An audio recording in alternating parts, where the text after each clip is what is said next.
Welcome back. Yes, we hit it. Hi guys, and welcome back to the Reset Lab. I'm Kofi. I'm Ted. And I'm Will. Well, so glad you remembered your names there. Yeah. I was like, what, you asking me what? Yeah, so who, me? Yeah. No, thank you very much for joining us here today. I just want to say thank you to everyone involved with this wonderful project, Makerspace, Freedom Festival, and obviously the guys at Full Library. It's been a good morning. Everybody's feeling good? Yeah. Yes. Feeling full, rejuvenated, energetic? Yeah. I had some falafel. You had some falafel. What did you have for dinner? I didn't have dinner. You didn't have dinner? No. You had a donut. We had donuts. Yes. Kofi brought giant donuts. Sweet. Great. Donuts, sweets, grapes. That's, it's a weekend, isn't it? Yeah. Pretty loose. Cheat day. Life. Living that life. Cheat day Saturdays we will. Right. Okay. So today, this afternoon, is all about crazy ideas. It's a bit of a flip on what we've been looking at this morning, isn't it? Before it was all like wholesome, like gardening, spiritual. Looking at our inner selves, looking at our nature selves. But now we're gonna the lids are off, out the box, wild stuff. What we're gonna be looking at? What we're seeing first, Ted? Lids are off. Oh, sorry, yeah. Well, so first we're going to be seeing Paul Cooksen's Nonsense Selection, and this is some poems about his weird inventions and aliens. That's going to be interesting. Yeah. Do you guys believe in aliens? Yes. Yeah, like there's an infinite universe out there. God, Like there's like almost a 0% chance that there's no life out there. Yeah. Even if it's like a tiny little bug, Yeah, there's still going to be a life. I do think it's quite mad that there's people out there that think in everything, in the infinite cosmos, we're the only ones. It's quite arrogant, actually. Yeah. If you're out there, if you are a true believer, we need to start like a little alien Comment in the chat. Comment. Are you a believer? Come on YouTube.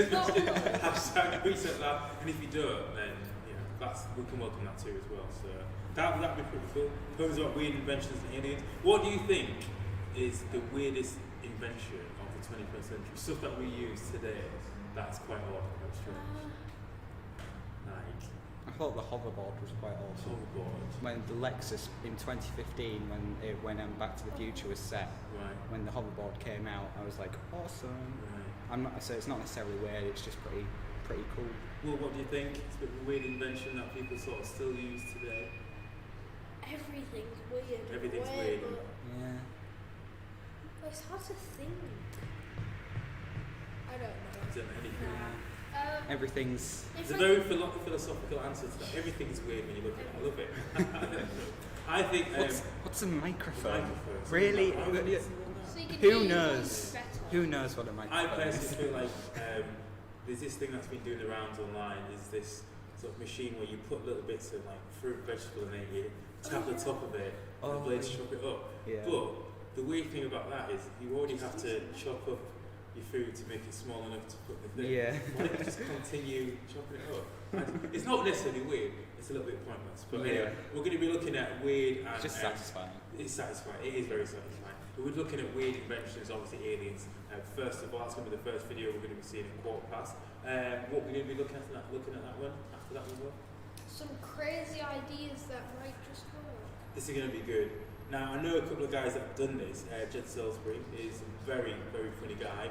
You guys are probably too old for a Jeddy Bear's Picnic, but he does like adult and children's humor and stuff like that. He's really, really cool. And Phil, he does all these like science magician stuff. So usually at Freedom Festival, you see him wandering around the city, showing people some wonderful, wonderful magic tricks, but then he explains the science behind it, which is really, really cool. We've done quite a lot of stuff with him, so I'll be interested to see how these I guys watched get quite a lot together. of stuff like that on like TED Talks. Yeah. Like mathematical magic. And It's cool, isn't it? And You know what I mean? science And magic. I think like, and I don't know if you guys are a fan of the Marvel films, but there's a line in there where Thor says to James Foster, where he comes from, magic is just science that they've been able to explain. Yeah. So maybe we're getting closer to that as the years goes on, that we'll be able to start explain more. I guess stuff that people maybe 50, 100, 200 years ago would never thought would happen. Like look, we have the internet. You look at science fiction books from the 1940s and 30s. That was like a glimmer in someone's eye. Yeah, that was weird stuff. That was like spaceships things. So, but yeah, who knows what they're going to show us? But I reckon there definitely will be live and wild. So you need to tune into that from 5:30. I think that's going to be That's going to be pretty special. Really What else have we got coming up this afternoon? After that, we've got Makerspace Tech. So all the things we've got in this area surrounding us, we're going to be showcasing that. Yeah. And to be honest, it's pretty awesome. Yeah, we're going to give you a little bit of a tour about what goes on in this wonderful space where we're filming now. It's not just this fantastic backdrop, this little cool little surface there. This is just a small glance of what there is to see. Massive. It's a massive space and those things. We want people to realise what goes on here so you can come and use the facilities yourself as well. So we've got Makerspace, Makerspace Tech coming up at 4, and then what's coming up at quarter past 4? True Friend with Kirsty Applebaum. Okay, so so that's looking at the concept of what your perfect best friend is. Yeah. But it's all from like the point of view of an android, isn't it? Yeah. But that's another one of those I questions. feel that's like kind of what a lot of people think is in the internet is stalking you and stuff. That would just bring it to a whole new level. Everything you play with and everything you do will be watched over by this robot. Okay. And then these companies would know. So like, in the concept of computers, artificial intelligence, they can actually comprehend friendship just because they know the things that we like. But friends aren't supposed to know. I don't think friendships are meant to be based on like just good things all the time. Your friends are meant to sort of call you out. So If you have nothing Yeah. in common, then you've got more to talk about. if you've got nothing in common, Well, Yeah. not nothing. Well, if you've got things in common, then you've got stuff to talk about. But then you've also got stuff to like to find out. to bring to Yeah. Oh, that's a good point. Because I think sometimes if you know too much about each other, it can get a bit annoying. But if it's a computer, and a computer, like you were saying, Ted, has seen all your search history, knows everything you've looked at on like, you got a bit worried then. Knows everything that you've been like, everyone you've been talking to. It knows everything. It might be able to sort of come up with the perfect algorithm to sort of make you happy or to sort of dislike. That's going to be quite interesting. I'm curious to see what this story is going to come out on. So I want to know what an android, what a piece of technology thinks about friendship. Right? Programming feelings and emotions into computers. Yeah, anyway, that story's up at 4:04. Yeah. So if you have any thoughts and opinions about friendship, what makes a best friend, and like if you look at the best friends that you have, Could you be friends with a robot? could you be even? friends with a robot? Get us up on Instagram, Twitter, Makerspace, or if you're going to be on Twitter, hashtag the Reset Lab, and we'll find it, and we'll share some of the best responses we get through. So, cool. And what we got there on 4:30. We've got some Makerspace crafts. Yeah, you got quite excited about this one, Will. Yeah. I don't know. Do you want? I think we should save. Shall we? Should we save Now what? save it. I think we should save what you've been working on till a bit Yeah. later. Yeah. Well, Find out if to you be stay honest, tuned. it's already in the. It's some people might have. Some Some people people might might have clicked on already. Some people might not. But Yeah. I don't know. The eagle-eyed viewers out there will go, oh, what's that thing? That wasn't there before. If you get it, take a screenshot, put it on Twitter, obviously hashtag Makerspace, hashtag Reset Lab. So is that it? So we'll Yeah. do it. Hashtag reset that. Hashtag Reset Lab. At Makerspace, at whole.libraries, and say like if you can see the new item that is, I don't know, that's found a new home on the set here in the Makerspace. So yeah, we're going to be looking into that, and obviously Calvin Ennis is still doing his live stream. We let him go for lunch. I'm just kidding on the. We let him out. We gave him an hour because he's pretty much doing 4 hours of illustrating live. So if you want to join in, he's doing some crazy futuristic stuff with us as well. You can find him on his Facebook page, Calvin Ennis Art, facebook.com/Calvin Ennis Art. Like, take a look. Honestly, some of the stuff that he had on the live stream, we was on the. Yeah, I was just looking earlier. It looks really cool. Yeah. We've drawn some sort of. It's like cities with landscape. There was loads of pipes and wires and stuff. Looks like a giant robot. really awesome. futuristic. And like, it's good. If you've got any questions about how we got there, how we do this sort of stuff, please hop onto his Facebook page and like look at what he's doing and send him some questions. Well, we'll be like, I guess, attempting to do a bit of drawing with him later on. I'm glad you laughed because I was laughing inside when I thought about drawing some of the stuff that Calvin's been doing. No more worms. No more worms. Although I don't think my robot since it's going to be better than my worms. So Yeah. You guys are pretty good. So. Well, robots can be more straight lines. Yeah, because then you've got, and I think we're more familiar with the sight of robots, squares and blocks and stuff. So might be a little easier to draw. But yeah, I think we wanted to sort of show everyone what the makerspace looks like. We've taken up a tiny fraction of the area here, and everyone was saying how you can come down. I think it's £10 if you're a student, £20 if you're not, but you have to be a member of the library to be able to use some of the facilities here. So we might give you like a quick pan around. I don't know if can we beat the camera? Should we have a look at this 3D printer first? Now, I don't know too much about this.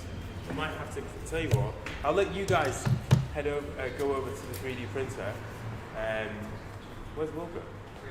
3D printer. And I'll sort of narrate what you guys say. So, can you tell me a little bit? Or tell our audience a little bit about the 3D printer? Well, the 3D printer is cool. I can say that. It can print 3D objects, and the materials aren't bad for the environment. Here we go. I'm just going to be the sound guy. What is the material? It prints 3D models out of this. Wonderful stuff. This is biodegradable, so it's not plastic, but it can make wonderful models such as... Oh, getting that. Yeah, you can't forget your octopus. Such as Mr. Octopus here. He was fully created with the 3D printer, with his moving arms and legs. He hasn't had anything done to him. This is just on the 3D printer. It's pretty awesome. So yeah, We got that. he has turned from this to this. Have you got your car? My car is going to be done tomorrow, so we'll see that tomorrow. We'll see the car tomorrow. And in the background, we've got a laser cutter. Now we can't get too close to it because. Okay. Well, I was looking at the hazard lines because I guess it has to be operated by specific technicians here, I guess. Well, we actually will teach anyone how to use it if they become a member. That's actually just marked out for the social distancing. Oh, right, okay. So if you become a member, you can get taught how to use the laser cutter, and you can do things like this, which would be cool. You can even get a picture of your own face and laser cut it onto some perfect plastic. You could get like a glass block and have your face just on it, just on like. top of it. We could get like, I tell you what I'm going to do. As a parting gift tomorrow, I might get my face on a perspex glass for you guys to take home to remember this wonderful day. Because I know that's what you want. But you can see in the distance over there, and like you're just behind Calvin. So can we just can we try and go around this way? I don't want to go around. Oh, will it go around that way? Yeah. Oh right, okay. So over there, yeah, just to see the rest of the room, so you can see the sort of scale of it. It's absolutely massive. There's a lot of room, so I think you're getting 15 people in at a time. So it works as if, like, you know, you can come in, you can get your work done, you can take part in using things like the photography stuff in the background. They've got a white background, black background, and the green screen as well.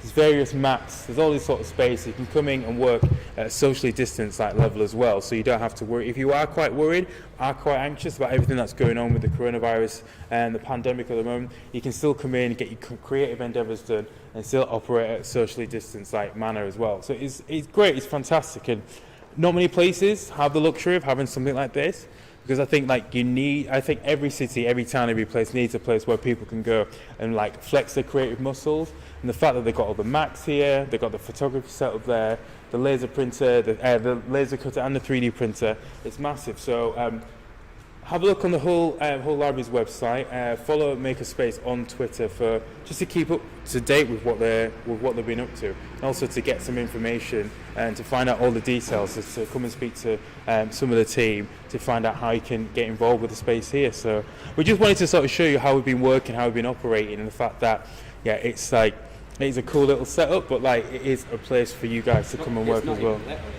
It's massive, it's yeah. Massive, it's an understatement, isn't it? So cool. So I've realised that we've been talking quite a lot, and we'll be running over time into the first the first video.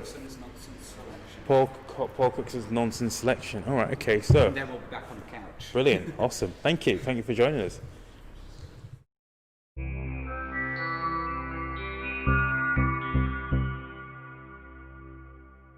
Hiya, it's Paul here, Paul Cookson, and I'm a poet. I'm going to read some poems for you, and I'm so pleased to be able to read some poems for you as part of Hull Library's Reset Lab for the Freedom Festival. I think I've got that right. I know that the theme is machines. Great ideas for words and rhythms and poems of your own, so maybe you can do that. Maybe this first one will give you some ideas, because it's called Professor McBoffin's Amazing Creations, about wonderful and strange and weird inventions. Maybe you can make some of your own up. Like self-cleaning socks for long-distance runners, self-cooling sandals for steaming hot summers, bed socks for dogs, fatter pillows for cats, spring-loaded XSX strength cricket bats, self-inflating life-saving knickers, pulpits with engines for overworked vicars, all these and more, the newest sensations, Professor McBoffin's Amazing Creations. Bananas and oranges fitted with zips, healthy, calorie-free fish and chips, centrally heated warm toilet seats, non-flavour fading, non-shrinking sweet sweets, a homework computer that fits in the pocket, football boots with the power of a rocket, all these and more, the newest sensations, Professor McBoffin's Amazing Creations, with sprockets and sockets and test tubes that boil, wires and fires and foil and oil, springs that go zing and things that uncoil, Professor McBoffin's all trial and toil, like jottings and workings and odd calculations, not calculations, jottings and workings and odd calculations, diagrams labelled with weird notations, models that move with the strangest rotations, Professor McBoffin knows no limitations, a brain and a mind beyond contemplation, Professor McBoffin's Amazing Creations. The more observant amongst you will have noticed I went slightly wrong. That doesn't matter. I could have carried on and you wouldn't have noticed. So my advice to you, if you're performing poems and you go wrong, just carry on. Don't tell people. Anyway, that's Professor McBoffin. Actually, from this book called A Rollerby Footballer, which was published many years ago, and it's probably out of print now, but what a fantastic illustration that is, by my good friend David Parkins. And David used to draw Dennis the Menace and the Beano. Dennis the Menace for the Beano, I should say, and the Bash Street Kids and Desperate Dan and stuff like that. Anyway, moving on, we have a poem called March of the Robots, and from this book called It Came from Outer Space. Cogs that turn, sprockets grind, wheels spin, wires unwind, flashing lights, megabytes, march, robots march. Gears change, springs uncoil, motors whir, grease and oil, microchips, switches switch, march, robots march. Levers pull and circuits whiz and pistons pulse and filaments fizz, plugs that spark and light the dark, march, robots march. So relentless they advance, no one stands an earthly chance, the human race can't keep pace, march, robots march, march, robots march, march, march, march. Okay, imagine if your school was full of robot teachers, one for every class. Light bulb eyes change their size, colours flashing as she flies. Everybody's having fun. The robot teacher in class one. Metal hair, X-ray glare. She can see things everywhere. She sees everything you do. The robot teacher in class 2. Wires whiz, cables fizz. We all know just who it is. Zip zap electricity. The robot teacher in class 3. Radar ears, they appear. Every sound is crystal clear. See her hover through the door. The robot teacher in class 4. big red nose, around it goes, we're in trouble. When it glows, he goes into overdrive. The robot teacher from class 5. Memory sticks around his lips, likes to chew on microchips, keyboard teeth, a mouth that clicks. You've got it. The robot teacher from class 6. Do you think your teachers are robots? Look very carefully. Anyway, from robots, we have a couple of alien poems. And when I do alien poems, it's good to put funny voices on. If you join in, wherever you are, you can go, this is it, it came from outer space. Alright, and you can do little signals and hand signals and actions. This is it, it came from outer space. It's up to you. Body of a slimy snail, flippers like a killer whale, like a kraken, it's attacking with the spiky scaly tail. This is it, it came from outer space. Your turn. Flies 1,000,000 miles an hour, fiery like a meteor shower, strong and long like King Kong, marvel at its mighty power. This is it, it came from outer space. Turning, burning, churning eyes, growling, howling, yowling cries. It's a thriller like Godzilla, eating planets by surprise.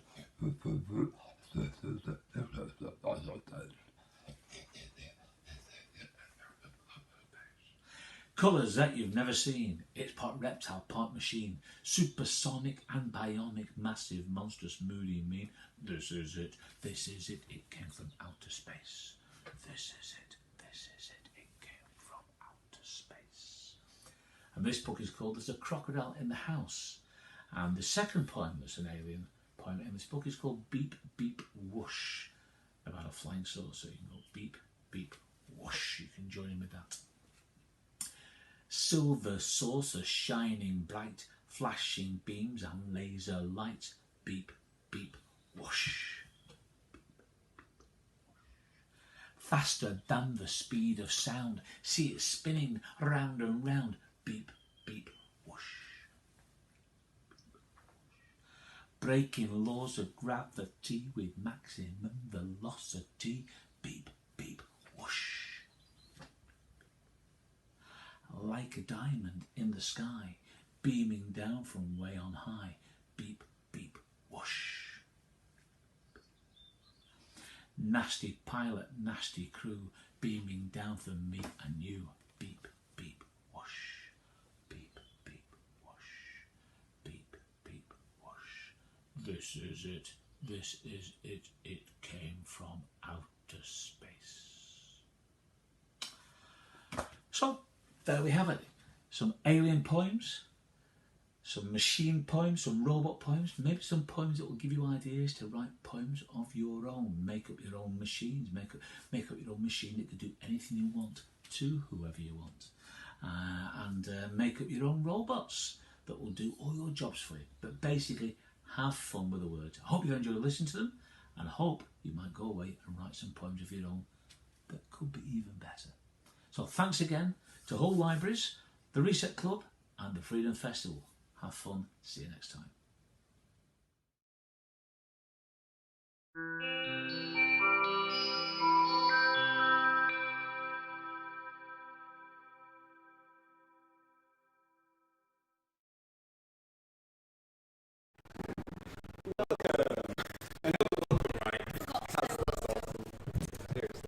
I think we peaked in the last one. We got it right, we got it bang on, and now we're just like down to time. Thank you very much for joining me on the Reset Lab. I'm Kofi. You are. I'm distracted by my unfinished liquor. By your what? Unfinished liquor. Unfinished liquor. He's got his licorice in that account. And you are? I don't know. He doesn't know who he is anymore. So that was Paul Coulson's, what's it called? Paul Coulson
nothing to the planet.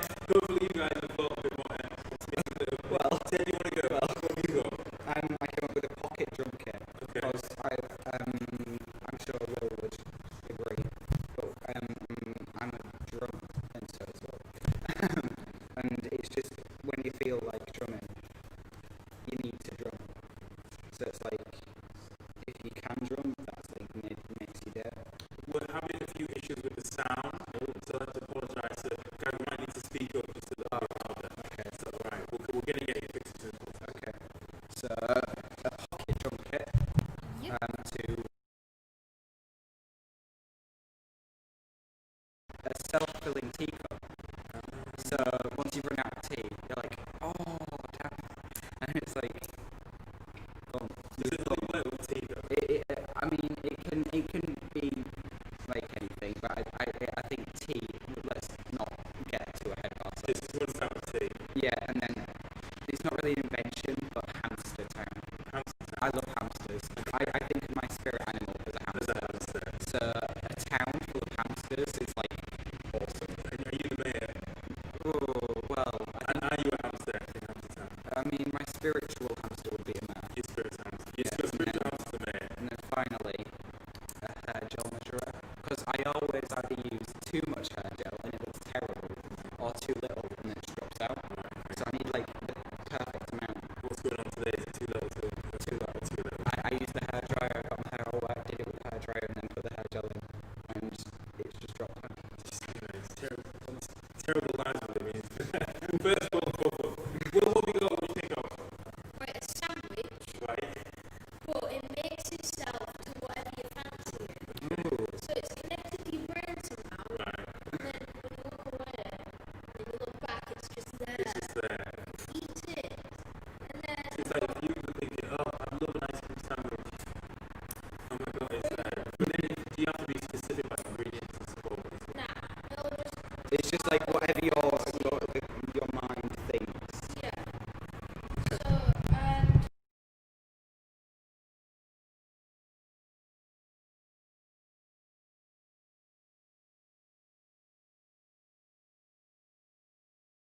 Record. connects it to your TV. I think you might need to repeat that because So the mic was. you want a device that allows you to watch your own dreams and Yeah. Yeah. If you forget your dream or something, you can watch it and be like, talk to that panda bear. And so it's something like a watch, but it can project out above your eyes. Something to watch. a watch projector. So if I just want to watch a little bit of like Simpsons or something, Yeah. I'm just like, oh, I wish I could watch The Simpsons right now. Oh, right, I love this episode. And just south water and flour. That's brilliant. See, like, who would have come up? Like, you're a genius. Like we said this morning, we don't need you. We're just props. Exactly. Like, no, sorry, you don't need us. I think I sound like terrible. I think we've done some good ideas. Stuff that can help benefit the world and stuff that can help benefit ourselves. Okay, so crazy ideas that might just work. I'm looking forward to seeing this. Jed Salisbury is always going to be good. Guys, thank you for tuning into the Reset Lab. Make sure you stick around for more.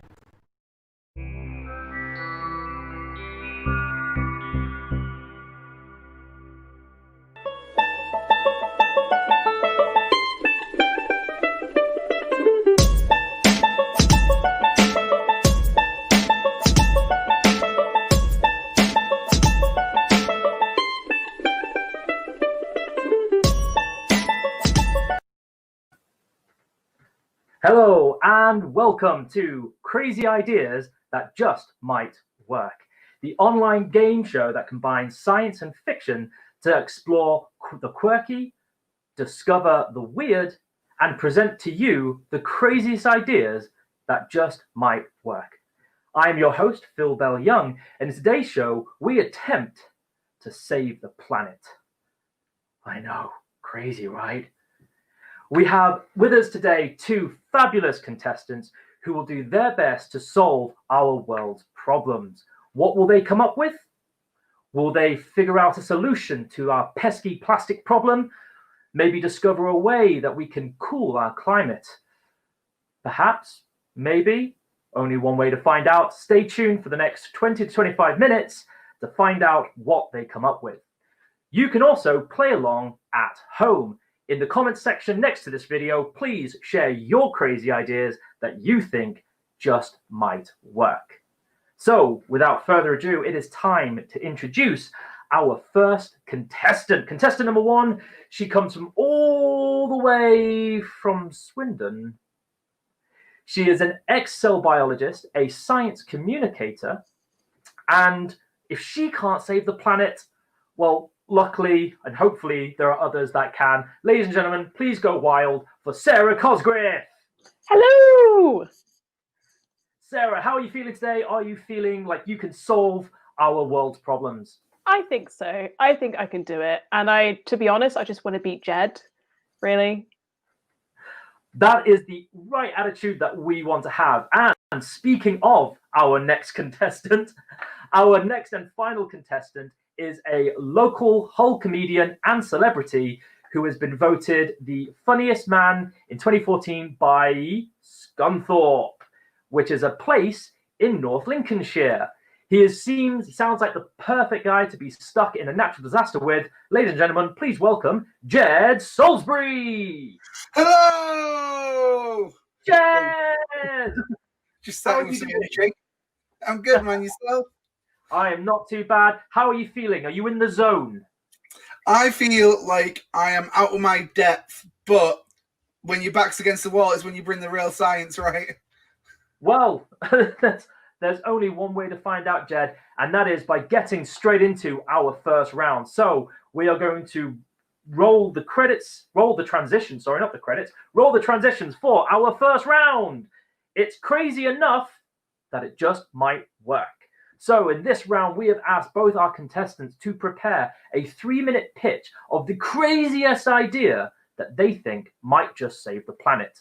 Little do they know, however, that behind the scenes, we actually have a real environmental scientist who will be judging their proposals and their pitch and then awarding them some points based on how much it makes him laugh or how valid the idea is in real science. So they'll have, as I said, 3 minutes to pitch their idea. Up first is the one and only. Please make some crazy sounds for Sarah Cosgriff. Over to you. Thank you so much, Phil. So let's start at the very beginning. Fast fashion harms our planet. What is fast fashion? Just to kind of start off with, in case you may not have come across it. Essentially, it's when we buy clothing every season and we get these new fashionable trends, and it tends to be quite cheap clothing too. And then we actually end up discarding it. Around 85% of all textiles go to the dump each year. That's an awful lot of clothing if you think about it. And as time has gone on, so since before the year 2000, since then, we've been the clothing produced today is actually twice the amount that it was. So not only are we ditching clothes, there's also more clothes that are being produced. So just to give you an idea of thinking about the different collections, so in Europe, we used to have 2 collections a year in 2000, and that increased to about 5 collections a year in 2011. And when I say collections, I mean like the summer collection and autumn collection. So basically, we produce a lot of clothing and a lot of it gets discarded. But it's not only that. Fashion is harmful in lots of different ways. So it produces around 8 to 10% of the world's carbon emissions, which is about 4 to 5 billion tons annually. If it carried on the same way, in about 2050, about 26% of the carbon emissions will be due to the fashion industry. It's also the largest consumer of water. So the second largest consumer, about 79 trillion litres of water is used per year towards producing fashion. So just to give you an idea of how much how much water you need for one cotton t-shirt, it is 700 gallons of water. And that's because the cotton plant itself really likes water. And you still think, well, so you got carbon emissions, you got water usage. You also get pollution because of a couple of things. So microplastics, because a lot of clothing is made of polyester, and when you wash it, it can produce these things called microplastics. And when we think of plastics in the ocean, we tend to think of those little bits of plastic like bottles that harm animals, but actually you get these really tiny plastics that you can't really see that also harm the animals in the ocean. And then finally on top of that, so not only microplastics, you also get textile dyeing, which also pollutes water. So the fashion industry is responsible for about 20% of all industrial water pollution worldwide. So it doesn't sound like a really great picture.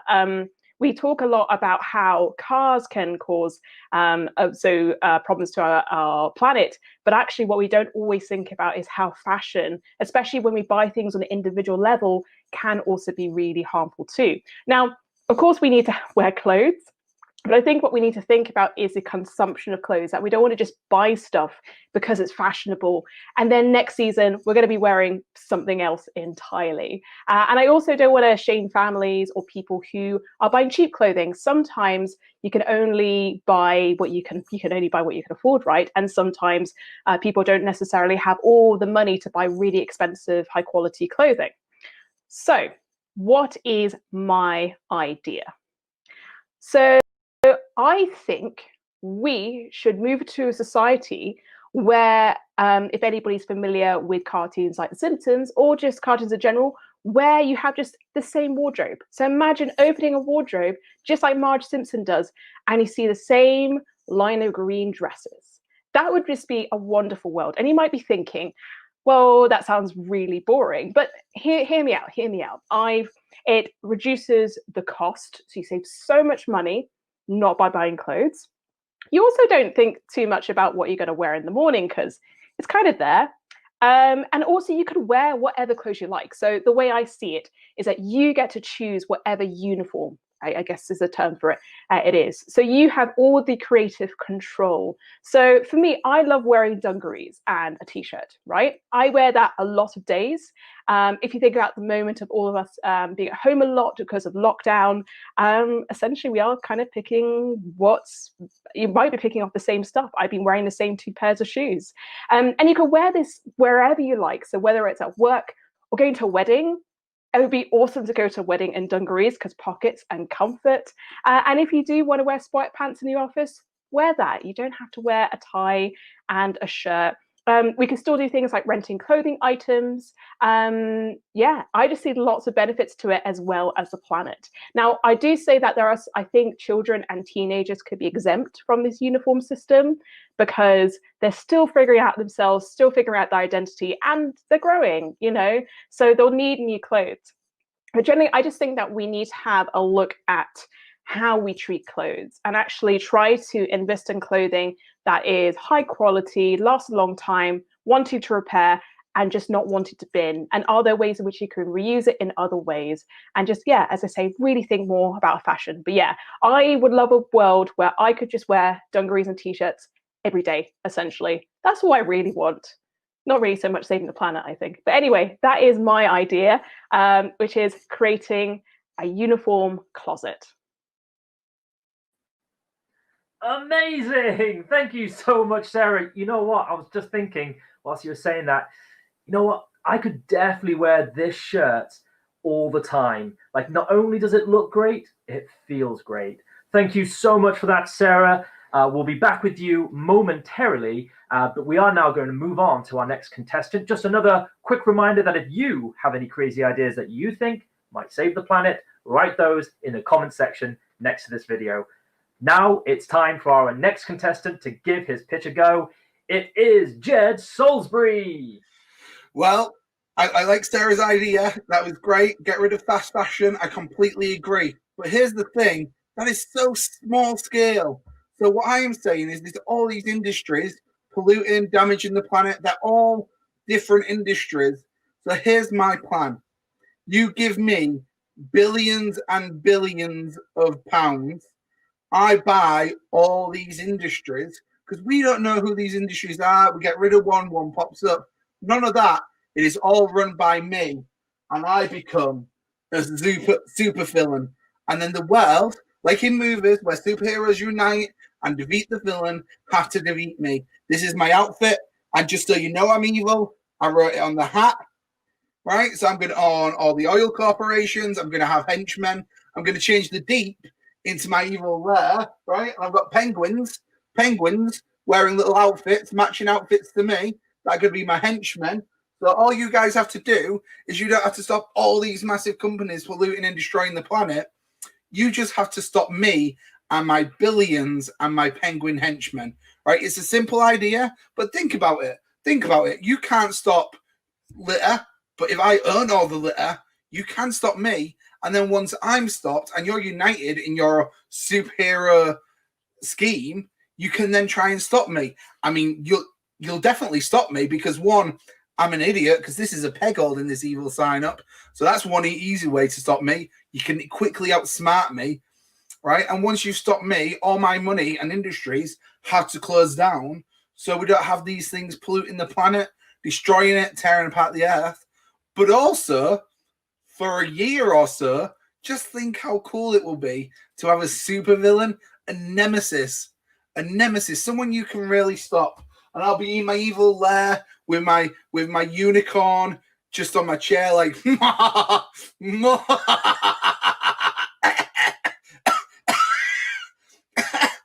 I need to work on my evil laugh. But now you know who the enemy is. It's not nameless corporations. It's not just oil companies. It's not just litter companies. It's not plastic companies. It's me. You now know who you need to stop, and you now know who you need to work against. So what I'm saying is, just bring it, guys. Just bring it. Wow. Thank you once again, Jed Salisbury. I love the idea. I mean, I do believe there's a phrase, I can't remember what it exactly is. It's something like knowing the villain is half the battle, or knowing the problem is half the battle. I love the direction you've gone in. Right, let's find out now how our environmental scientists have thought of these ideas. So first of all, let's bring back Sarah Cosgriff. Hello, Sarah. Hello. And let's invite our scientist in today. Our scientist is from the University of Hull. He's an environmental scientist that works a lot in flooding. His name is Dr. Chris Skinner. Hello, how you all doing? Hi, Chris. How are you? I'm not bad. Awesome. So, over to you. You've got 5 points. Dish them out however you like. Okay, so I really like Jed's idea. I do feel like someone taking over of all those industries will just solve those problems just like that. But I worry about what will happen once he's deposed and we have that power vacuum. But also, I was clothed by hand-me-downs when I was growing up, which is a big problem because I've only got 2 older sisters. So the idea of a uniform closet really appeals to me. So I'm going to award 4 points to Sarah and 1 point to Jed. Wow, thank you so much, Chris. That is, did not see that coming. I thought it was quite evenly matched there. That must have been quite a tough decision, Chris. Or that was a difficult one to decide because they're both really, really great ideas. But buying clothes is really stressful for me. So the idea of don't worry, Chris. When I'm in Palais, you'll be the first to go. Well, we might as well, seeing as our guest scientist has now been threatened, best probably leave it there. So thank you once again, Dr. Chris Skinner, for your help today. We'll see you later. Yeah, see you in a bit. Right, so that brings us to the end of our first round. So let's have a look at what that has done to our scoreboard. So we currently have Sarah in the lead with 4 points and Jed with 1 point. Do you agree with these points? What points would you have given if you had 5 points to share between our 2 wonderful contestants? How would you have done it? Please let us know in the comment section below. I should probably also mention that there is a prize for our guests, for our contestants tonight. So the winner will be taking home a secret prize, which we will reveal momentarily. We are now going to move into our final round of the show called Fact or Fiction. Roll the transition. So fact and fiction is really, really simple. I have got in my hand here 5 cards with some statements on about emerging research that is currently happening, or is it currently happening? That is up for our contestants to figure out by saying whether this is a fact or fiction. So before we get started, we have also asked our guests to make their own fact or fiction sign. So Jed, what fact or fiction sign have you got? I went with hats. So I've got a fact hat and a fiction hat. Incredible. I love the attention to detail there. I've got props. Yes, that's what I brought. I'm liking the props. You have brought quite a few props with you today. I really appreciate those. So over to you, Sarah. Sarah, what have you done for your fact or fiction sign? I've got to say, I love the hat. I wish I thought that much outside the box. I have a very simple green fact, and then on the other side, fiction. Homemade personally by me, and is available now. If you in your Etsy store?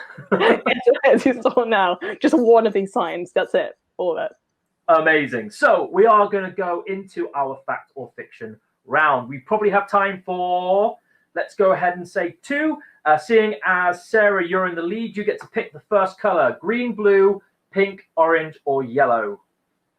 Oh, well, I think my favorite color is green, so I'm going to go with green. You're going to go with green. So as soon as the statement's been read, you'll have 3 seconds roughly to make up your mind. So quickly does it. So in an attempt to lower the emissions of the greenhouse gas methane, the Swedish University of Agriculture and Science are developing a nappy-like device that will absorb and reduce methane release from flatulent cows. Fact or fiction? Make your minds up now. We have facts. We have 2 facts. So, Sarah, what's making you choose fact? I just really want that to be true, whether this is fact or fiction. That sounds absolutely excellent. But also we know that a lot of methane production is from cows, so that would make sense. Whether nappies is the best way forward, I don't know, but I really want this to be true. So it is unfortunately fiction. One of the main reasons it's fiction is because cows actually produce most of their methane through belching, not farting. Cows do fart. I think we do need to make that absolutely clear, but the methane comes out the other end. So yes, that is unfortunately a fiction. It's it's not true. No one's developing any nappies to strap to cows, though, as Sarah says, that is something I would love to see. Right, moving on. We have got 4 cards left. We're going to come to you, Jed. Blue, pink, orange, or yellow? Oh, let's go with pink. Pink. Okay. So climatologists at the National Oceanic and Atmospheric Administration are working on a technique that will suck air from the upper atmosphere to the lower atmosphere at such speed that it becomes super cold and will freeze anything in its way. This would likely be used over the Antarctic to create more surface ice, resulting in more light being reflected back into space. Fact or fiction? Make your minds up now. Oh, both gone with fiction here. For the benefit of arguments. Oh, he's changed his mind to fact. Okay, well, actually, this actually sounds more or less like a freeze ray, which is very much an evil idea. So, Jed, what's made you change your mind to fact? I've got to gain points back. So if Sarah is wrong, I need that point.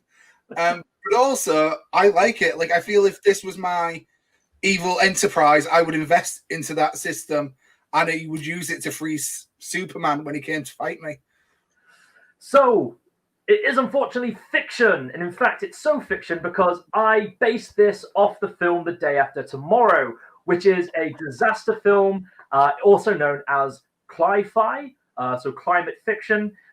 Climate fiction, by the way, playing a major role in communicating climate problems and consequences of climate problems to the masses. So watch more climate science movies.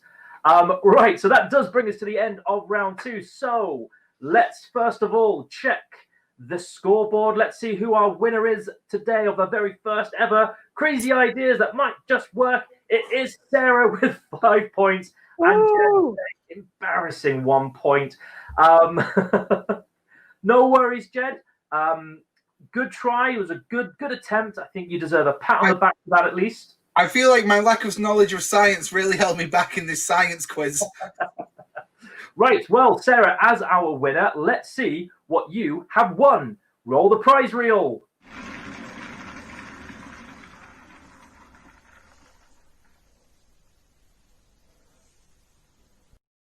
Yes, it is eco-friendly toilet paper, so you can save the planet with every wipe. Fantastic. I've never been happier. And don't worry, Jed, because everyone who participates in our show does get a prize. So even though you didn't win, you get to take home the magnificent signed photo of me. That's the prize I wanted, so this is perfect. It says, congrats for coming in last. So we will send that to you. It's been signed. One day actually, I think by signing it, I've made the photo more worthless. But you never know. One day it might fetch. I could always use a new frame. That is. Right. So we are now almost out of time. So we would first of all like to thank both our contestants for coming on today. Let's give a massive, crazy round of applause from wherever you are to wherever we are. For first of all, our winner, Sarah Cosgriff. Thank you. Thank you. And our runner-up, Jed Salisbury.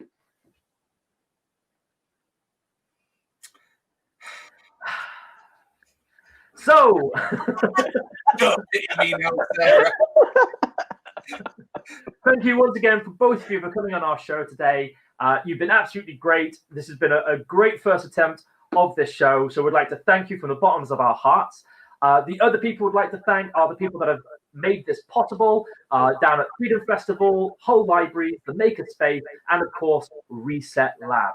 We hope you have had an amazing time watching our show. We can't wait to sort of comments of crazy ideas that you've had, that you've written in the comment section next to this video, and hopefully we'll see you sometime soon in the near future. But that's bye from me. Bye from Sarah and Jed. And time to roll credits.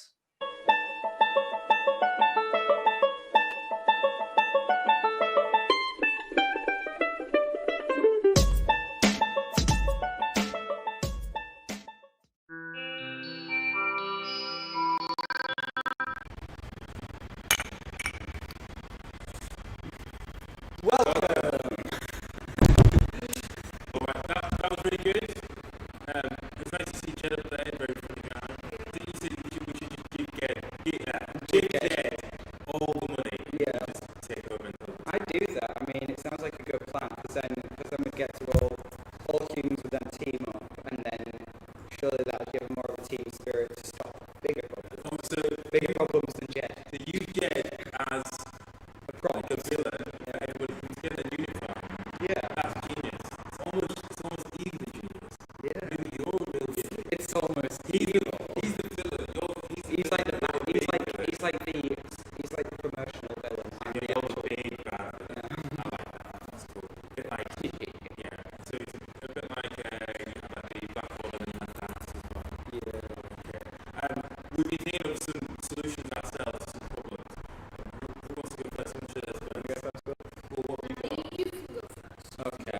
Ted, what solutions have you got to what problems? Well, for like the rubbish everywhere, like landfill issue. Okay. So I you would- use landfill, Yeah.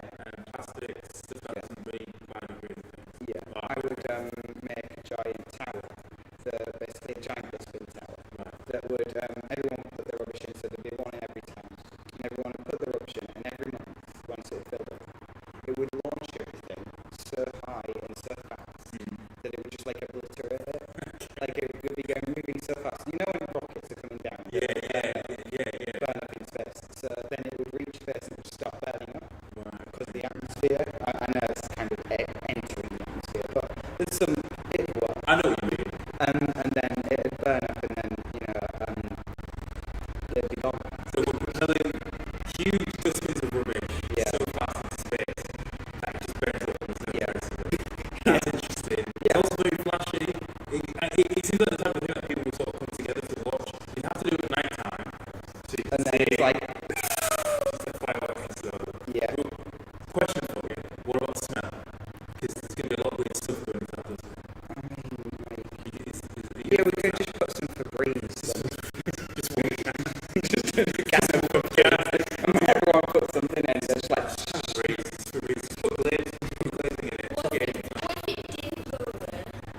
Well, then Febreze makes everything go there. What if like the rubbish just came back down? Well, it'd burn up. It would. What are you suggesting here? Maybe you can fix it. Okay. If it just came back down, then everyone would just spray the Febreze over it. Put some Febreze on it. What do? You put some Febreze on it. Febreze fixes everything. Well, what do you find out? What do you work on? Or do you think the world is perfect as it is like that? Well, it's perfect. But for your thing, a big aeroplane has timed perfectly and has a big like washing basket. To catch it. Yeah, it catches it, right? And then the aeroplane goes up into space and it'll never stop going. So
guys, I just want to say thank you for enduring with us, and we've had a few technical issues with the internet and stuff, but we're back. Pressed our own reset button. We have pressed our own reset button, but we're good. Are we alright? How are you guys doing?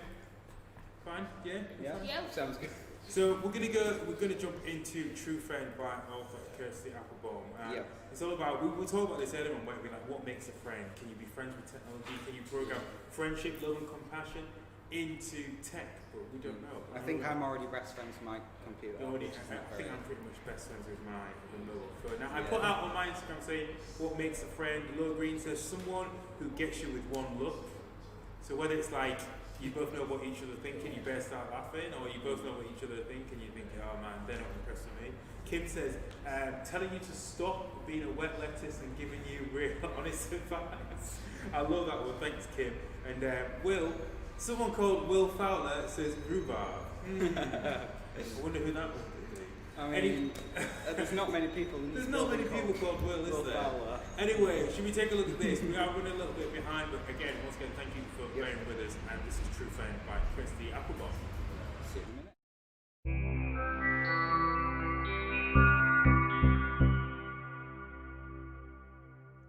Hi, it's lovely to be here with you today. My name's Kirsty Applebaum and I am the author of True Friend. True Friend is a story about a girl who has a robot friend. So I want you to think about your friends for a moment. I want you to imagine that you have another friend who looks a little bit like your usual friends and talks like them and dresses like them, but who is in fact a robot. Would you feel differently towards this robot friend than you do towards your human friends? Would you do different things with them, play different games, talk in a different way to them? Would there be good things about having a robot friend? Would there be bad things about it? Would it even really be possible to be friends with a robot at all? These are all questions I asked myself when I was writing True Friend. When my son was young, he wanted a robot friend, and he asked us for a robot for his birthday. We got him the best robot that we could afford, which was this robot here. Now, this robot could wave its arms about and sing some songs, and it could kind of walk a little bit. It used to fall over quite a lot, and it was great fun. But I can't help but think my son was probably a little bit disappointed with this robot, because what he'd really wanted was something that could really be his friend, like he'd read about in books and seen in films. So years later, when I was writing True Friend, I thought about that robot, and I thought, no, I'm going to make this robot really advanced so that it could really be a friend to the girl in the book. So True Friend tells the story of a girl called Sarah, whose busy parents buy her a robot friend to keep her company because they're so busy working. But they don't just buy her any old robot friend. They buy her the latest Jensen & Jensen True Friend 560 Mark IV. Now, this really is an advanced robot. It's very human-like, so it's an android, and it has artificial intelligence. And it's designed to look and behave exactly like a human child. I'm going to read to you from the book. I'm going to read chapter 1. The whole book is narrated from the point of view of the robot itself. And in chapter 1, our robot is still in the factory.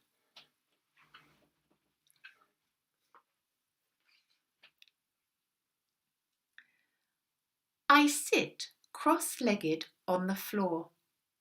My knees are not stiff. They bend just as easily as the knees on any real human child. Just like the knees of every single Jensen & Jensen True Friend 560 Mark IV sitting cross-legged here next to me. All 144 of us on this spick-span warehouse floor. Each one of us is unique.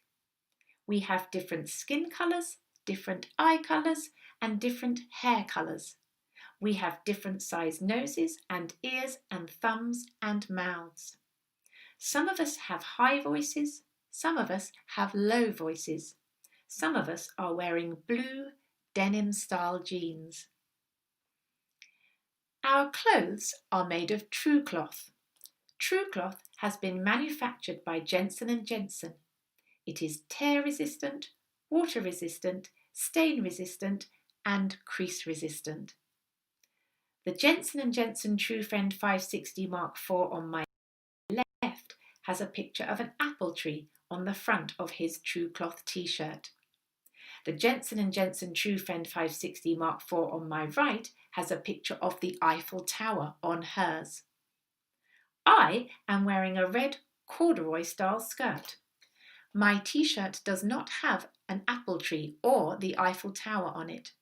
It has an arch of 7 colours, a rainbow. Each one of us is unique, but our labels are all the same. I am a true friend. I do not bully, I do not harm, I do not lie. I do not covet or steal or envy. I am your perfect friend, your one true friend. We are the Jensen & Jensen True Friend 560 Mark IV. We are the better choice for your child. She no longer needs to play with other human children who might bully or harm or lie or covet or steal or envy. We are programmed only for fun and goodness. You can purchase our basic model for your local equivalent of $3,999 or $3,599 if you use the discount code SUMMER10 and order before 31st of August. Our software is simple to use. We connect automatically via your home Wi-Fi or our own Jensen & Jensen mobile hotspots. All your child needs to do is turn us on, play with us, and have fun. We average 14 hours on full charge with moderate use. When we run down, you can plug us in with the easy charge disk system included, or leave us in a sunny spot and our inbuilt solar cells will do the rest.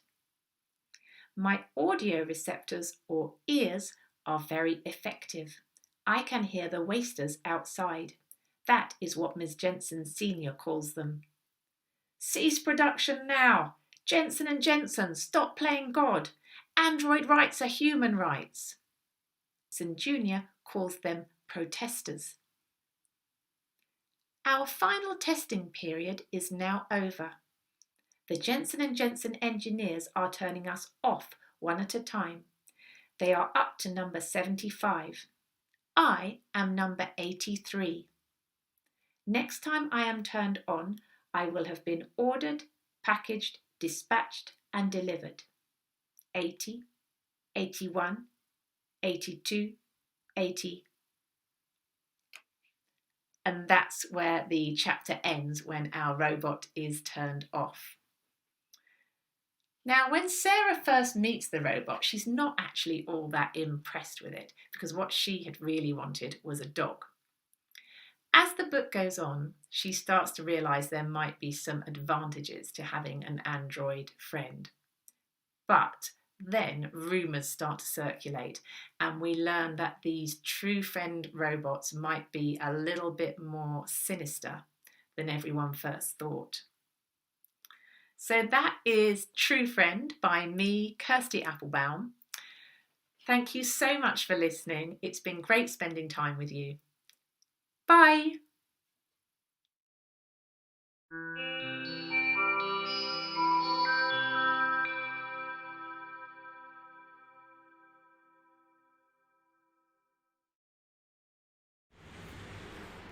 Welcome.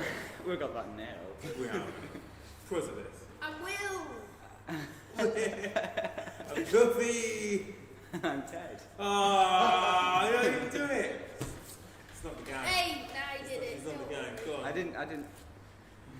With some feeling. Hey, I'm Ted. Nice one. Well, robots as friends, I can see that happening in the future. Well, It's already sort of happening. I think I'll stick with my laptop for now. Stick with your laptop. Yeah. I'm going to stick with my real friends at the moment. At the moment, you guys are my real friends, right? Wait, what? I have friends. All right. You see how many friends? Oh yeah. Doesn't matter. I've got one more day to make this a lasting friendship. We have the Makerspace crafts coming up. Will, I understand this is your thing. You're already an expert at this sort of stuff. Do you want to take us through? What did you do? And what was going on when you took part in the Makerspace crafts stuff? I made this T-shirt. It's my guinea pig's merchandise. Hold on. You got merchandise for your guinea pig. Wait, is it? Yeah. I got this wrong pronouncing this earlier. So It's it's Totoro. Where the name? Totoro. Can you hold out the camera? Hold Alright. up. I got it. It says Totoro. Totoro. It's My Japanese. guinea pig Japanese, means to is be it? fair. Yeah, it's from an anime. My name is Totoro. Studio Ghibli? Yes. Studio Ghibli, bro? I watched Studio Ghibli. I've just not heard of that one. Yeah, It's it's the Sorry. best So, what are the merchandise have you got for the guinea pig? Pardon? Is it just t-shirts for the guinea pig? Yeah, well, yeah, pretty much. But you're expanding the range soon. Yeah, I'm gonna go in with some badges. How did you make it? Well, I used a heat presser. in here in the makerspace? Yeah, it's over there. It's over there. We might be able to have a look at it later. Yeah. So what was the process? What happened? Basically, so I designed it on a computer. Yeah. Then I printed out like a little strip of paper which says Totoro and it had a little picture in. And then it went on this heat presser and it was so hot that the ink moved from the paper onto the t-shirt. Did you get to operate the presser? Yes, I did. Really? They must have a lot of trust in you. Because you sort of like in the t-shirt, you put it over the metal thing, and then Yes. you're like, yeah, it's pretty heavy. So it's pretty cool though, the fact that you did it all here, get to design it using the max here, get to use the heat presser, now you get to do all sorts of other cool things like, this is a reverse sort of like night light, so you might not be able to see it, but there's a little solar panel here that if you cover your hand over it, it lights up. So when it gets dark in your room, because it's been gathering like loads of battery power, loads of power for the battery, through solar power, once it gets dark, it gets covered up, the lights come off, and you can see this has clearly been used.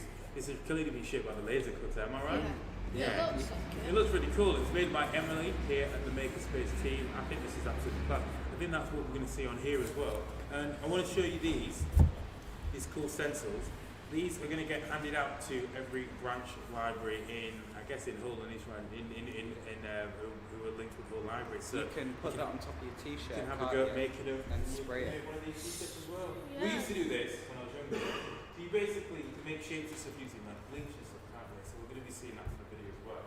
Like most of the things you're going to do, a few of the things you're going to see on here is stuff you can do at home. If you're so eager, you want to get out there and start making your t-shirts right after you see this, you don't have to wait for one of these to appear at your branch library. You can just get some cardboard, Just some cut one paper, out, yeah. cut one out, Spider-Man face, and then a Yeah. Captain America star. Could be like a cheeseburger or something. Could be anything you want to sort of You can display. have a rhubarb. Or you can have some rhubarb. If you've got green fingers, fancy yourself a bit of a gardener, that can be done at home for rainy days, just like today. So yeah, we should get into it though. This is going to be like the makerspace craft, showing you how to do some stuff at home. You might not be able to put some of these things together at home, but I tell you what, if you head over to Hull Library's website, you can find out a bit more information about joining the Makerspace Lab here, where you can use some of the facilities to make things like this and work with some of the team who can show you how to put solar-powered night lights together yourselves. It's pretty cool. Should we roll it? Should we have a watch of it? Yes, Yeah, we cool. shall. Thank you for tuning in to the Reset Lab.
Attic. A bit too slow.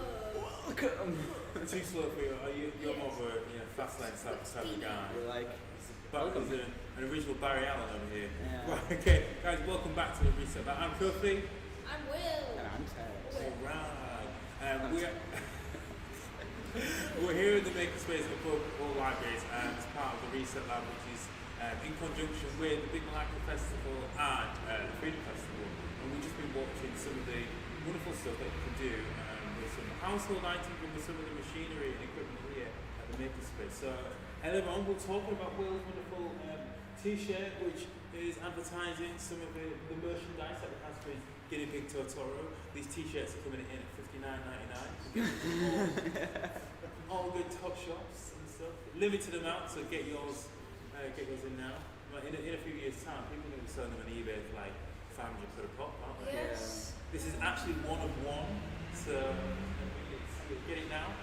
There's only one in the whole world. In the whole That world. one's like the first one as well, so it's like, what would you say? That's whatever. It's worth a lot. Yeah. Money. It's about 50 quid now, but it could be an investment. It could be putting your kids through university in the future. Who knows? We actually saw this very piece of 3D art getting made on the video. Will it come Fingers. across on camera? The Yeah, kind of you'll see the greediness. depth. You'll see that's 3D. Sick. It's pretty cool. It's intense. We were trying to. Well, I was trying to see if tattoos would be done on laser cutters in the future. So cool. Maybe the concept is quite similar. They use lasers to get rid of tattoos, so But that's pretty cool, isn't it? Lasers can take them away. Lasers can take them off. Can Might be they? able to put them on. Yeah.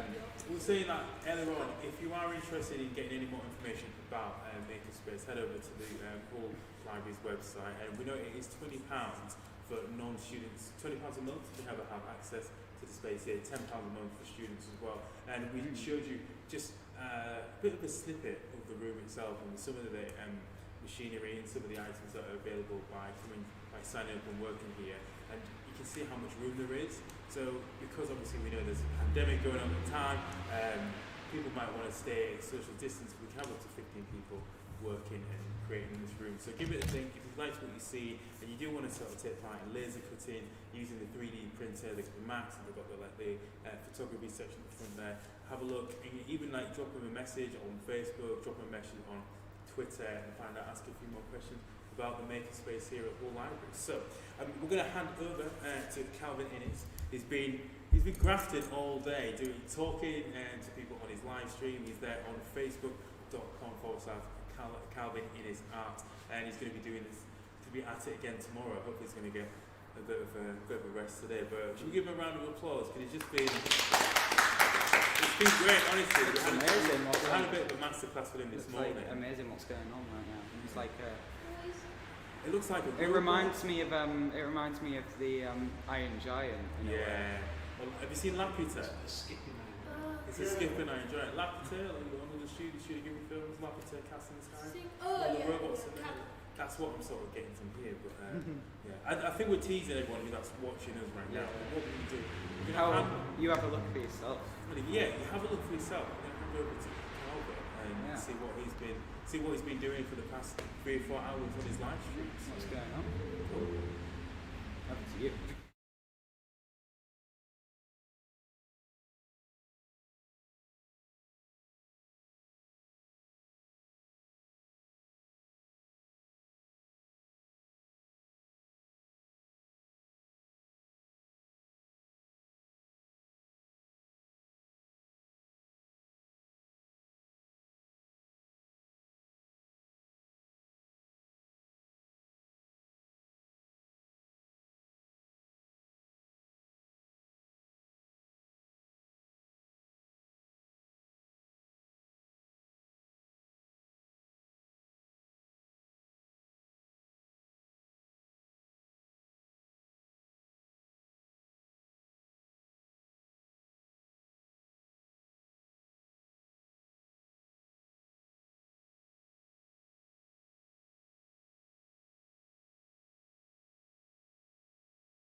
really starts off super serious. Anybody can follow along with lessons. There's a big review how far you take. So the next up for kids, I am going to go back onto another piece we've been working on. So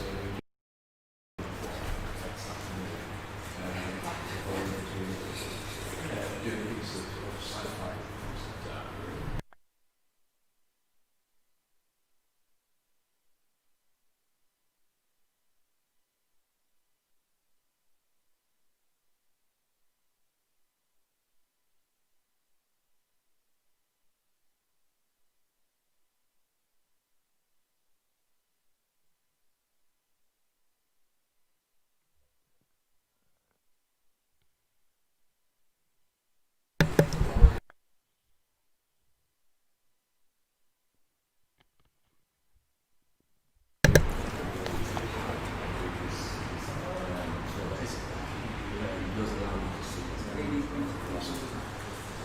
And then we kind of worked on building up the layers. So again, we start from using very simple blocks of solid form, of solid shade, sorry.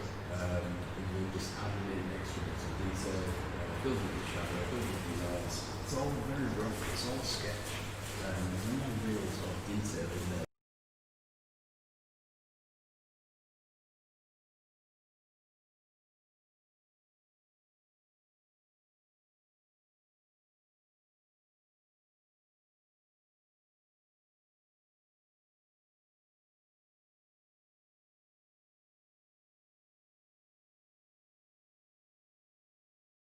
Building up the layers. It's all very rough, it's all sketched. There's no real sort of detail in there yet, but we're now at the stage where we're working through and we're starting to pick out a few of these areas in more detail. And that's exactly what we're going to do for the next sort of like say 15 minutes or so. Just going to add a few more bits and pieces in there. So I switched across to my brush on here. I was explaining to anybody who's joined me throughout the day, when I'm drawing this sort of digital art, I use probably 8 different brushes in total. Most of the time it's done with 3. And these are 3 custom brushes that I've made that I will make available for people to download if they want to try them themselves in Photoshop. And it's to get these kind of sketchy, smoky sort of look to your drawing. You start off everything really sort of nice and rough. We don't want things too crisp. So as we're working through, at this point, it's just a case of picking out areas that need these extra little pieces of detail now. So I'm starting to go through now and sort of fine tune some of the drawing that I was doing earlier on. So there's areas of this that are still kind of quite rough and quite sketchy, but I'm going to be working through here and sort of tightening up the shape of the trucks, of the lorries, just to make sure they make a little bit more sense. Is adding the people in there, but adding extra little details to the people. So this is some sort of army base, so they might have weapons and backpacks and all that kind of stuff. Adding in extra details on the robot, and again, this is all fairly sort of sketched. There's no super detail in it because you're kind of quite a long way back. But we're starting to sort of go through and add in little pieces like this, where you've got cables and wires and that kind of stuff hanging around. And these are just little mini scenes within the bigger scene to make it a little bit more interesting to look at. So as you're coming across to the footbridge down here, so we'll start to thicken up bits of that cabling, start to put in areas where the cable attaches to the bridge. And these are all just little suggestions of shapes. Anytime you're drawing this sort of artwork, you're not actually drawing that much detail. You're drawing stuff really quickly, you're doing very quick little sketches. It's the placement of these little bits and pieces that kind of make it come to life. You don't need to be the best artist in the world. Things this looks extremely complicated at this point, but it starts off being really simple. It's just these blocks, and then you start building up the layers and you start adding in extra pieces of detail as you go. And it does take a little while. We've hopped on and off. I think in total we've probably spent an hour and an hour and 20 minutes on this piece today. So not a huge amount of time. But the more little bits of detail we start to add in, the more it sort of starts to come to life. And this is one of those pieces where we just kind of started it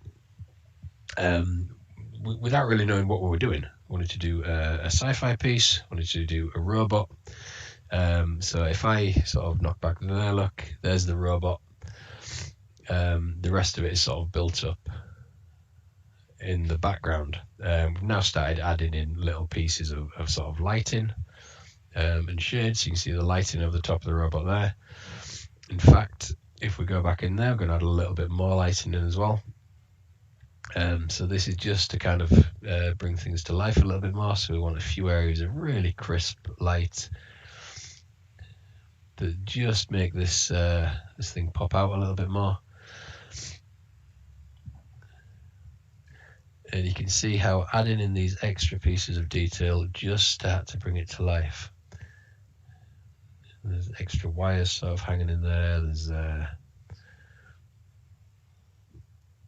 There's these bits that just make it a little bit more interesting. And these are scribbles. These are all kind of suggestions of shapes rather than worrying too much about making them absolutely perfect. And that's the beauty of this type of drawing.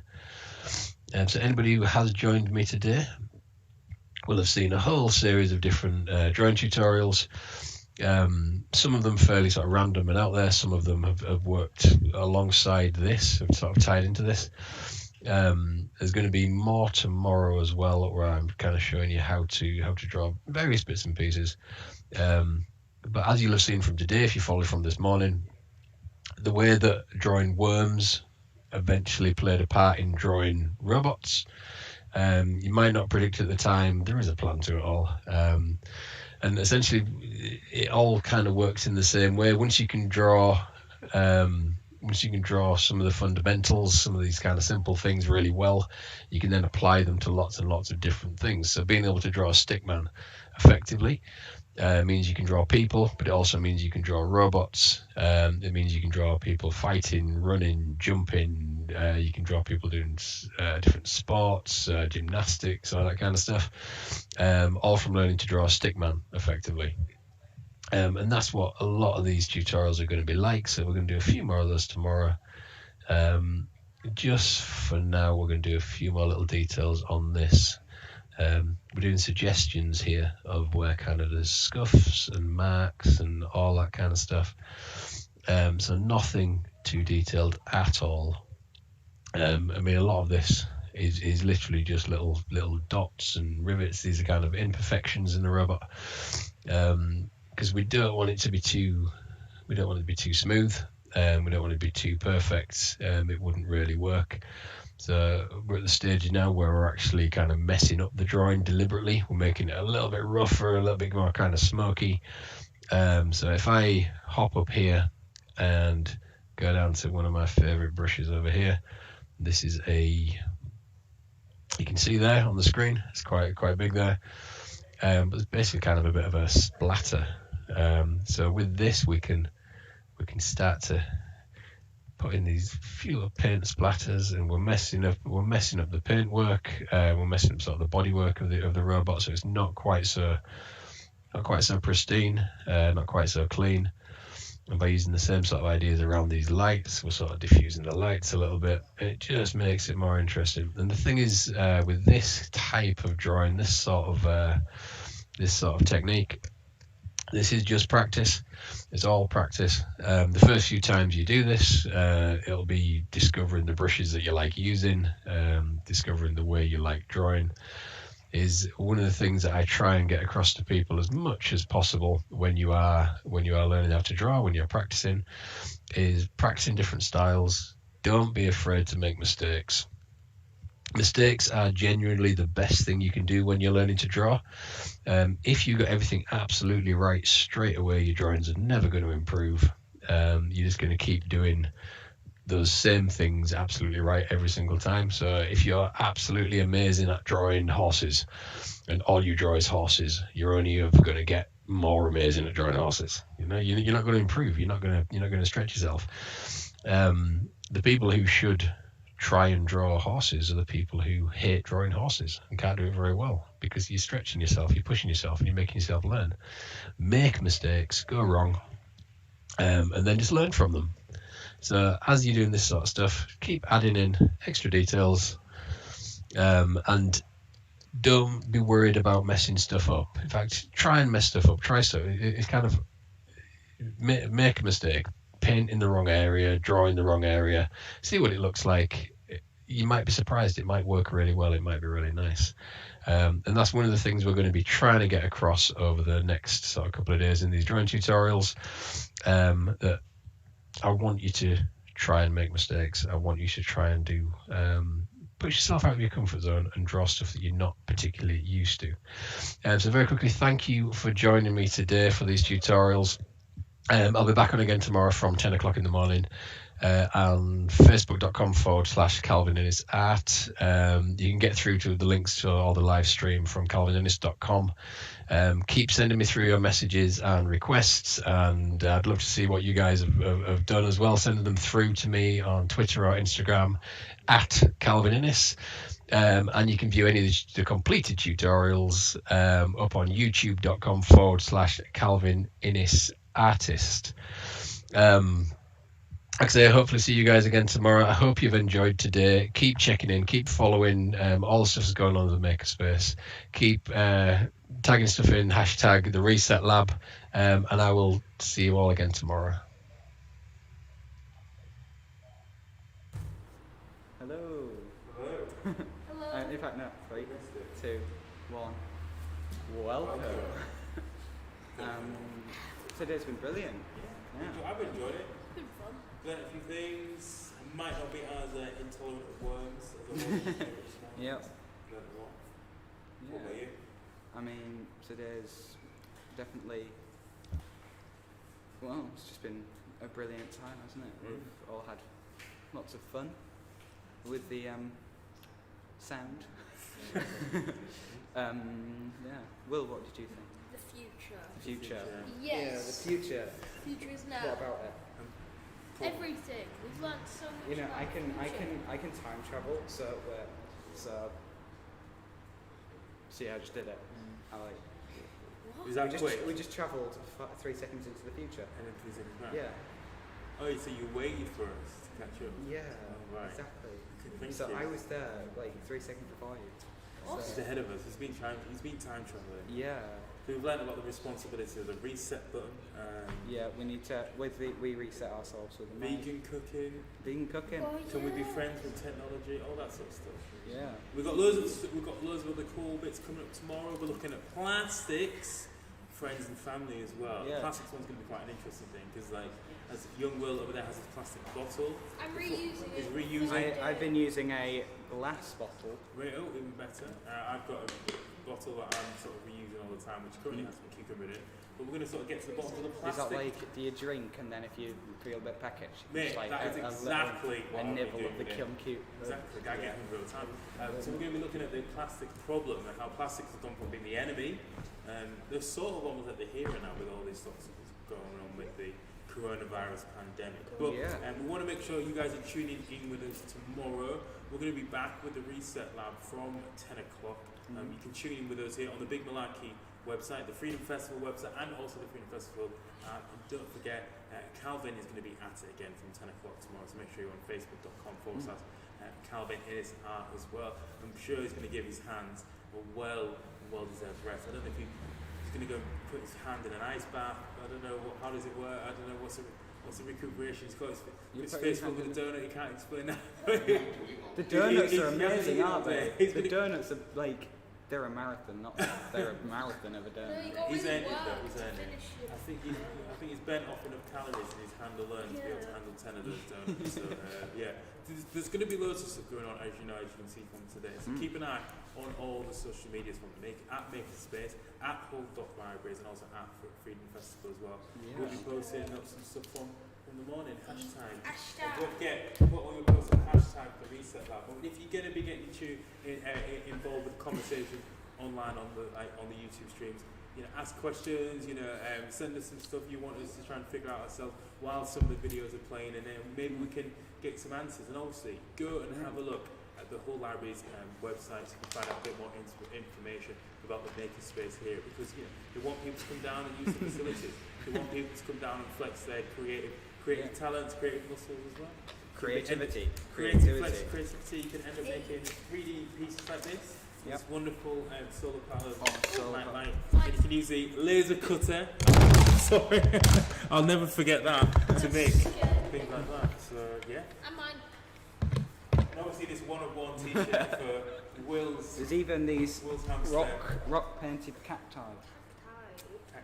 Cacti, not cactus. I thought Cacti. someone was going to jump and say cactus. But thank you very much. We're going to be back tomorrow. Anything else you want to say to the people that have been watching today, Will?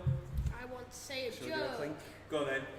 I threw a boomerang 4 years Oh, yeah. ago, Right, okay. and now I live in constant fear. This boomerang always comes Oh, right. Okay. unless it was Shall we raining. clink out and then? How about yourself, Ted? Anything you want to say to the people that have been watching? I don't. I'm not very good with. Do you have anything that could top that absolute zinger And a from small this young man? Lots of cuts. Put you on the spot now. No. He's freaking out. He doesn't know what to say. This is a cup. This is the cup. Oh. No, I had. In fact, no. Have any of you watched Mary Poppins? Yeah. Not the new one. No, the old one. The old one. Yeah. I knew a man who had a leg named Smith. Okay. What was the name of his other leg? And then you have to just laugh because it's not even funny, but that's like the hilarity of it.